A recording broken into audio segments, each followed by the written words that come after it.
Good morning guys, good morning from Gomoranjan the holy mountain. और ये मेरा पीछे टेंट था जैसे मैंने कल के ब्लॉग में आपको दिखाया है। और सनराइज़ तो हुआ है, आजू बाजू सामने धूप है, लेकिन हम मेरे यहाँ पे धूप नहीं है क्योंकि ये पीछे ना बड़ा पहाड़ है, तो उसकी वजह से यहाँ पे भी धूप नहीं आ रही है। तो अभी जस्ट उठा मैं 7:30 बजे और मेरे पास मिल्क पाउडर थी, थोड़ा सा दूध गर्म किया है जो मैंने मिनी स्टोव लाया है उसमें, और वैसे बिस्किट्स वगैरह खाए। और अब मेरा जो प्लान ना वो है पोहे बनाने का। पहाड़ों वाली मैगी सुनी होगी, लेकिन पहाड़ों वाले पोहे मुझे बनाने थे। तो महाराष्ट्रियन आई लव पोहे, तो सोच रहा हूँ पोहे बनाऊँ, लेकिन उसके लिए 2-3 चीज़ों की कमी है। सबसे पहले तो कुकिंग ऑयल मैंने लाया नहीं था, मैंने सोचा कि कहीं पे ले लेंगे छोटा सा बॉटल वगैरह, लेकिन ले नहीं पाया। दिन अगेन अनियन हम सोच रहे थे घर से लेके आते तो बैग में इतने दिन और रह के ख़राब हो जाते हैं। और तीसरी चीज़ थी पीनट तो आई डोंट थिंक यहाँ पे मिलेगी, लेकिन मुझे लगता है अनियन और कुकिंग ऑयल तो मैं इनसे मांग ही सकता। ये हमारे भैया का कैंटीन है। Good morning. Good morning July जी, कैसे हो जी? बढ़िया, एकदम ठीक ठाक, मजे में। यस। ऐसे ये इनका कैंपिंग एरिया का कैंटीन है। कल हमने यहाँ पे ही खाना खाया था, बहुत अच्छा खाना था, दाल चावल स्पेशली। तो ऑलराइट गाइस, मिशन पहाड़ों के पोहे आई थिंक सक्सेसफुल हो जाएगा, कि अभी मैं पोहे पहले भिगाऊंगा, मतलब जो भी पोहे का होता है वैसे करता हूँ। आप तब तक ब्लॉग में बने रहिए, और बनाने के बाद मैं आपको दिखाता हूँ। एक्चुअली मैं सोच रहा था कि बाहर बनाऊँ, क्योंकि पहाड़ों के साथ ये स्टोव का वगैरह व्यू काफ़ी बढ़िया था, बाहर लेके गया था मैं, लेकिन हवा इतनी तेज़ है ना कि स्टोव चल ही नहीं पा रहा, और उसको कवर करने के लिए मेरे पास वो पूरा इतना तामझाम है नहीं, तो बस टेंट के अंदर ही बनाते हैं। और बनाने के बाद आपको दिखाता हूँ और मैं खाता हूँ। तो गाइस, पोहे अपने बन चुके हैं, आप देख सकते हो टेक्सचर कितना बढ़िया है। थोड़ा सा अनियन जल गया, 1-2 चीज़ों की कमी है, जैसे कोथिंबीर हो गया, पीनट्स हो गया, बट एनीवेज चलता है, जो है बढ़िया है। मेरे को तो इतने दिनों बाद मैं पोहे खा रहा हूँ, ऑलमोस्ट 10वां दिन है आज, और बिना पोहे के मैं रह नहीं सकता। रोज़ रोज़ पोहे खाने का मुझे आदत है। एंड सामने का व्यू देखो, एंड इस व्यू के साथ मैं पोहे एंजॉय करूँगा। तो कब भी रहता है, पोहे मेरे खा के हो गए। अभी यहाँ पे चाय पीऊँगा, चाय पी के निकलूँगा। मुझे ड्रोन उड़ाना है, लेकिन एक आर्मी का शायद एक हेलीकॉप्टर है जो कि यहाँ पे राउंड कर रहे हैं, तो बेवजह रिस्क नहीं है। वैसे बहुत लोगों ने उड़ा है, कल शाम को भी उड़ा, सुबह को भी उड़ा है, बट अभी हेलीकॉप्टर चक्कर मार रहे हैं, तो मैं सोच रहा हूँ कि वो होने रहते हैं, तब तक मैं चाय पीता हूँ, सामान वगैरह लगेज लोड करूँगा, उसके बाद फिर उड़ाता हूँ। और बाइक को भी थोड़ा कोल्ड स्टार्ट देते हैं, क्योंकि कल रात को यहाँ पे टेम्परेचर बहुत ज़्यादा गिरा था। मतलब अब तक ट्रिप की सबसे ज़्यादा ठंड मुझे इस जगह पे लगी कल रात को।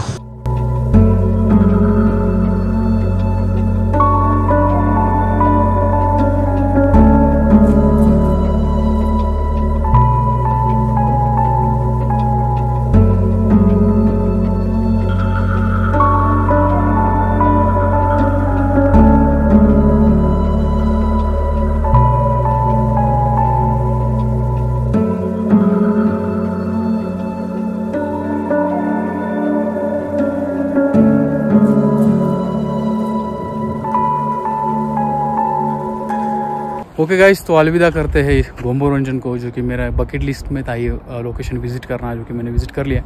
झांस्कार वैली जो है वो आगे पुरने पदुम यहाँ तक है, बहुत लोग आगे भी जाते हैं। मैं आगे नहीं जा रहा हूँ क्योंकि हम ऑलरेडी स्पीति वैली में हम 3 दिन हम जो है वो डिले हो चुके हैं, क्योंकि रोड कंडीशंस वगैरह हमको कुछ भी आइडिया नहीं था। जैसे आइटिनरी बनाई थी उसके हिसाब से, तो आइटिनरी ऐसा भी नहीं थी कि बहुत टाइट थी, बट ठीक ठाक थी। But anyways it's part of trip. ये जो चीज़ें बची हैं तो ये नेक्स्ट टाइम करेंगे। बट एनीवेज खूबसूरत गोमोरंजन को बाय बाय कर दीजिए आप लोग एक बार भी, क्योंकि मुझे यहाँ पे बहुत अच्छा लगा। रात को जो है वो ठंड काफ़ी बढ़ चुकी थी यहाँ पे। एंड एनीवेज निकलते हैं, अभी वापस मुझे जाना है मनाली, शायद 3-4 घंटे लग जाएंगे। और कल की जो खतरनाक वाटर क्रॉसिंग थी वही मुझे आज क्रॉस करनी है। तो स्वराज को मैंने बोला है मनाली में रुकने के लिए, बट कुछ कांटेक्ट नहीं हुआ है, पता नहीं वो रुका है या आगे चला गया पुणे के लिए। I have no idea. जब मैं नेटवर्क में जाऊँगा तो उससे बात करूँगा। तब तक के लिए अभी मैं निकलता हूँ। अभी ज़्यादा कुछ ड्रोन वोन उड़ाऊँगा या फिर ऐसा कुछ शूट नहीं करूँगा, सीधा मनाली के लिए निकलूँगा। तो आई होप आपको ये ब्लॉग अच्छा ही लगेगा आज का भी। चलो, गणपति बप्पा मोरया। अब बस आज की वाटर क्रॉसिंग्स वगैरह ये सब कुछ अच्छे से पार हो जाए तो खतरा, मतलब जो मेजर डिफ़िकल्टीज है वो टल जाएगी। Bye bye. बहुत अच्छा स्टे था, लोग भी काफ़ी अच्छे थे यहाँ के, और मात्र 1200 रुपये में मुझे मिल गया था, विथ खाना एंड डिनर भी इंक्लूड था। विथ डिनर एंड ब्रेकफास्ट भी इंक्लूड था। ब्रेकफास्ट तो मैंने किया नहीं, चेन जो है ना वो काफ़ी लूज़ हो गई है, तो कहीं पे रुक के मुझे शायद टाइट करनी पड़ेगी। अब ये थोड़ी 2 किलोमीटर तक ऐसा रास्ता होगा, बाकी फिर वाटर क्रॉसिंग ख़राब कीचड़ विचड़ शुरू हो जाएगा। खैर आप लोगों ने तो कल देख ही लिया है रास्ता कैसा है। Bye bye Gombo Ranjan. कितना खूबसूरत ये पहाड़ है। और ना मेरे बाइक की ना चैन बहुत लूज़ हो चुके हैं, जिसकी वजह से ना गियर जब निकल रहा हो ना तो बहुत आवाज़ भी कर रही है बाइक थोड़ी सी। मनाली में रुक के कहीं पे ये कर लेंगे अपन। और सुबह सुबह भाई लोग काम पे लग चुके हैं, जो ये पत्थर वगैरह रोड पे आते हैं तो वो सबसे पहले क्लियर करवाने का काम उनका होता है। और जिस तरह से धूप खिली है अच्छे से, तो 100% वाटर क्रॉसिंग तो हो गई अच्छी खासी आगे। तो अच्छी रोड यहाँ से ख़त्म, अभी ये हो जाएगा शुरू। ऑलमोस्ट ये बहुत ही गंदा पैच है, 10-20 किलोमीटर का होगा ये, 20 किलोमीटर से ज़्यादा ही होगा आई एम श्योर। बहुत गंदा पैच है। तो मैंने सबसे पहले ना हैंड ग्लोव चेंज करवा लिया, उसमें ना ठंड लग रही थी, तो ये वाले थोड़े इफेक्टिव लगे मुझे। कल यही पहन के आया था मैं। ये देखो भाई, ये कौन सा प्राणी है? शायद घोड़ा है, घोड़ा ही है आई गेस, पता नहीं मुझे। पार्ट शुरू हो गया अभी यहाँ से यार, बट अभी इतना कुछ नहीं, कल कर लिया तो कर लेंगे धीरे धीरे है ना। और ट्रक वाले भाई साहब देखो गाइस, खिचड़ी अरे उधर लेता हूँ जिधर सूखा है उधर। तो गाइस यहाँ पे तो कोई सूखा वूखा नहीं है, जिधर से पहले गाड़ी आ चुकी है बस वहीं पे डाल के निकालना पड़ेगा। तो लोड भी बहुत है मेरी गाड़ी पे, शिट। मैंने सोचा था अगले साल नॉर्थ ईस्ट करूँगा, इधर ही नॉर्थ ईस्ट मिल गया मुझे। नॉर्थ ईस्ट में भी रोड्स का बहुत इशू है, और जितने मैंने ट्रैवल मतलब ये बाइकर्स के ब्लॉग देखे, सबका कहना है कि उधर भी ऐसे ही रास्ते हैं। Anyways part of journey guys, यही तो आपको स्किल बढ़ाती है, आपको सिखाती है कि डिफ़िकल्ट सिचुएशन में कैसे गिव अप नहीं करना है, कैसे उसको ओवरकम करना है। ओके गाइस, तो most difficult part of the ride कल ये बहुत one of the most difficult part of the ride. कल ये बहुत गंदा था और आज भी ये बहुत गंदा है। निकाल दो आराम से मेरे को।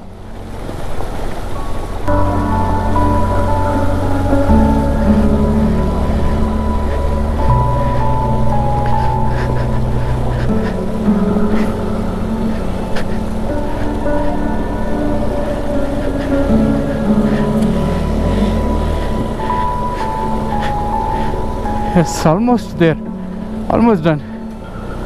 ये ऐसा वाटर क्रॉसिंग है जहाँ पे आप साइडलिंग करके नहीं निकाल सकते, स्पेशली विथ इतना सारा लगेज। हाँ चलो भाई, थोड़ा रहेगा, निकाल ले एडीवी।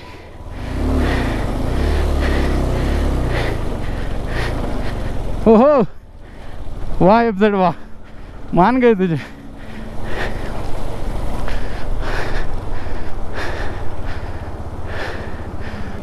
ओके शायद आगे काम चालू है इसलिए रुका है। वो बोल रहा है आने के लिए, वो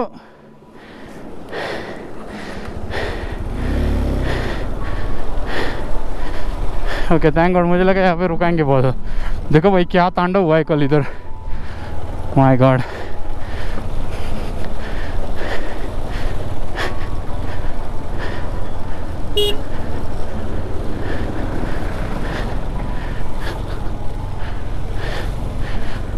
थैंक यू भाई। साला यहाँ पे टायर पीछे वाला, खैर इसको तो ये ऑफ रोडिंग में डाला है, ट्रैक्शन वगैरह ऑटोमेटिकली एडजस्ट हो जाता है इसका। ये स्किड नहीं होती, लेकिन बाकी गाड़ियाँ जो ना बहुत स्किड हो जाती है। तो गाड़ी लेने से पहले 10 बार सोचे। आगे एक तो ऑफ रोडिंग करनी है तो भाई मैं ये आपको सजेस्ट करूँगा कि हिमालयन 450 लो, नहीं तो फिर एडवेंचर 390 तो भाई आँख बंद करके ले लो। हिमालयन मैंने यूज़ नहीं करी तो उसके बारे में मैं ओपिनियन नहीं दे सकता, बट गाड़ी बहुत अच्छी है। वो एडी वगैरह आपको लेनी है तो भाई आंख बंद करके तुम्हारे भाई के भरोसे पे ले लो।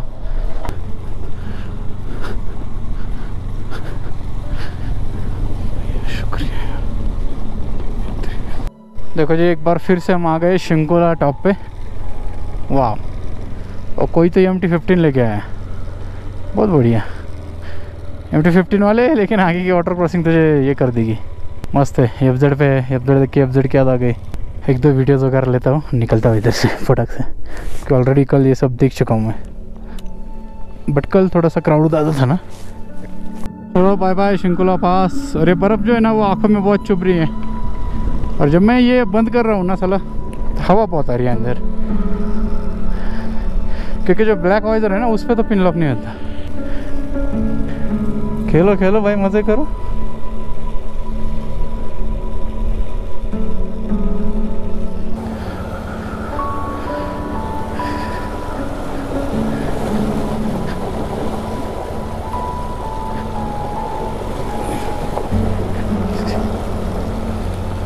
बिना पैर नीचे टिकाए निकल गए भाई अपनी एडवेंचर।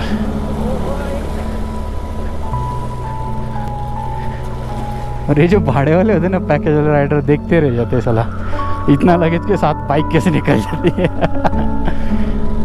हाँ। बस लास्ट आई थिंक 2 या 3 वाटर क्रॉसिंग बची है, वो भी ज़्यादा है नहीं डेंजरस। उसमें से जो अभी जो आएगी फर्स्ट वो ज़्यादा डेंजरस है। Thank you. बाकी आगे की 2 जो है वो इतनी डेंजर नहीं है।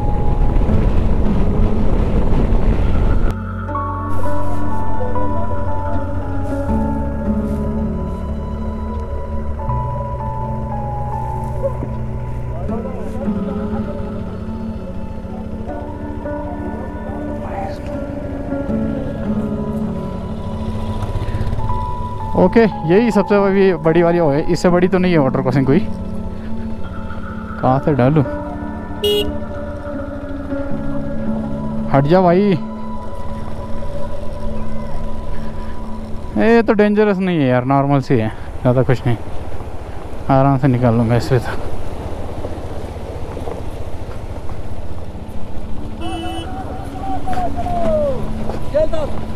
ना होगा सो दैट थोड़ा सा ये कर सकूँगा, नॉट भाड़े वाले।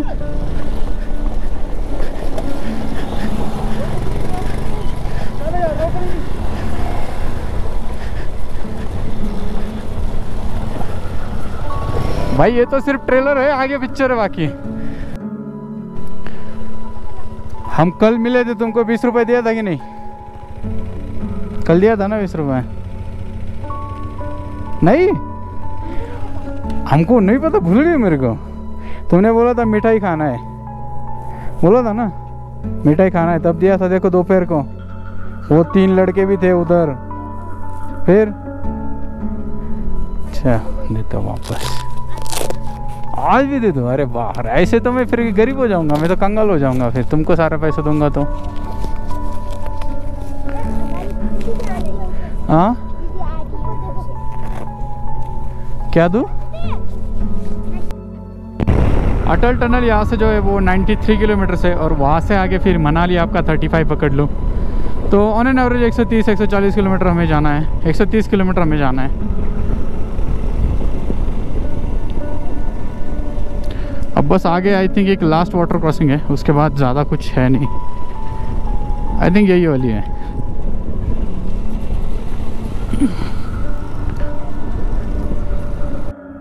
अब मैं शिंकुला टॉप से ऑलमोस्ट नीचे उतर गया, अब टेम्परेचर ड्रॉप हुआ है, अब मुझे ज़्यादा ठंड नहीं लग रही है, सांस भी प्रॉपर आ रही है, ज़्यादा थकान नहीं हो रही है, और रोड पे अच्छा है। बस 1-2 जगह पे थोड़ा सा ख़राब है, उसके बाद वही जो दारचा से एग्जिट करता है ज़ांस्कार के लिए, वहाँ तक मैं पहुँच जाऊँगा थोड़ी देर में। दारचा पहुँच गए गाइस में, और यहाँ से ही ज़ांस्कार वैली के लिए रास्ता कटता है। आप पीछे देख सकते हो, यहाँ पे चेकिंग वगैरह चेक पोस्ट था, जहाँ पे कल मैंने अपना नंबर वगैरह बाइक का दिया था, एंट्री किया था। एंड फाइनली गाइस ज़ांस्कार जो है मेरा कंप्लीट हो गया। हालांकि मैं पदम तक नहीं गया, लेकिन गोंगोरंजन जो था मेरा वो बकेट लिस्ट वाला स्पॉट था, वो मैंने कर लिया। शिंकुला टॉप हो गया, तो बहुत कुछ देखने को मिला इस ट्रिप में। और फाइनली जो है ऑफिशियली ज़ांस्कार की ट्रिप जो है मेरी वो यहाँ पे ख़त्म हो रही है। और अब से जो मतलब इसी पॉइंट से मेरी रिटर्न जर्नी पुणे के लिए शुरू हो जाएगी। 2-3 दिन लगेंगे। स्वराज जो रुका था सिसु में, अभी उससे बात हुआ तो वो कुल्लू में रुक रहा है अभी, क्योंकि उसका बाइक का फ्रंट सस्पेंशन जो लीक कर रहा था, तो उसका रिपेयरिंग वहाँ पे करेगा। तब तक मैं वहाँ पे पहुँच जाऊँगा, और शायद और कल से हम दोनों जो है वो एंट्री शुरू करेंगे। And guys I am so happy कि विदाउट एनी सिंगल फॉल मैंने स्पीति वैली भी हो गया और जांस्कर भी जितना हुआ वो सब हो गया, इतने सारे वाटर क्रॉसिंग। और जस्ट 1 मंथ पहले मैंने इस बाइक को ख़रीदा था। इवन मेरे जो पैर है ना वो अभी भी बस टिप टू होते हैं, ज़्यादा मुझे पैरों पे ये स्टेबिलिटी नहीं आती है उससे। लेकिन फिर भी यार एक बार तुमको स्किल आ गए ना, तो फिर भी यार मैं कह सकता हूँ एक बार थोड़ा सा यूज टू हो गया और थोड़ा स्किल आ गया ना, then you can do anything. तो अगर कोई भी अगर इस बाइक को लेने की सोच रहा है तो भाई आँख बंद करके गो फॉर इट।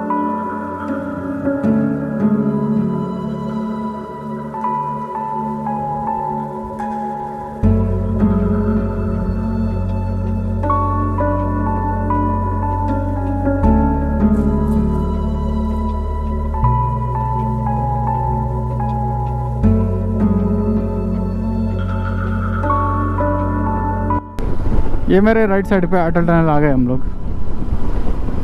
आगे शायद रुकना अलाउड नहीं होगा ऐसा मुझे लग रहा है, देखते हैं। एक फ़ोटो लेने के लिए बोलते किसी को। और यहाँ पे रुक के ना पहले मैं शूज़ चेंज कर लूँगा क्योंकि मैंने अब तक गम बूट्स पहने हैं, अब उसकी ज़रूरत है नहीं, तो वो पहले निकालने पड़ेंगे मुझे। जस्ट शूज़ चेंज कर लिया मैंने यहाँ पे और स्वराज को एक मैसेज डाल देता हूँ कि जस्ट अटल टनल एंट्री किया हो। वहाँ पे ऐसे रुकने के लिए अलाउड नहीं करते, बट रिक्वेस्ट किया मैंने कि सिर्फ शूज चेंज करना है तो कर दिया। Let's go. अच्छा पुलिस वाला था यार, रुकने दिया इसने वहाँ पे। Second time in Atal tunnel guys.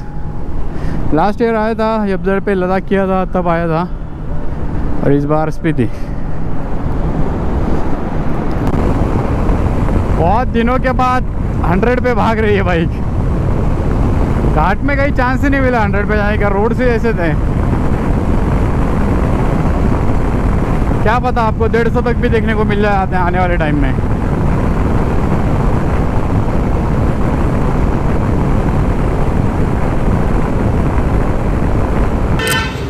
Okay guys, अभी टाइम हो रहा है शाम के 6 और अब तक का अपडेट ऐसा है कि हम लोग है अभी मंडी जस्ट क्रॉस करके रुके थे। यहाँ पे मैंने थोड़ा खाना खाया क्योंकि मैंने दिन भर में कुछ भी खाया नहीं था सिवाय पोहे के।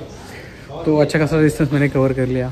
मनाली क्रॉस किया जाके, बहुत सारा ट्रैफिक था, फिर कुल्लू देन मंडी, और अभी निकल रहे हैं। और ऐसा डिसाइड किया कि 7 बजे तक मैक्सिमम बाइक चलाएंगे। 7 बजे जहाँ पर भी पहुँच जाएंगे वहाँ पे हॉट स्टे कर लेंगे और फिर आगे का देखते कल, मतलब रात को सोचेंगे क्या करना है। बाकी अपडेट ऐसा है ना कि मैं सुबह था 17,000 फीट की अल्टीट्यूड पे और अभी अचानक से नीचे आ गए। थोड़े मेरे दिमाग को ना वो पजेस नहीं हो रहा है कि मैं इतनी जल्दी नीचे आ गया। तो थोड़ा सा मुझे राइड करने के लिए थोड़ा सा इरिटेट हो गए। तो हमने सोचा कि 7 बजे तक बाइक चला रहे, जहाँ पे 7 बज जाएंगे वहाँ पे हम लोग रुक जाएंगे।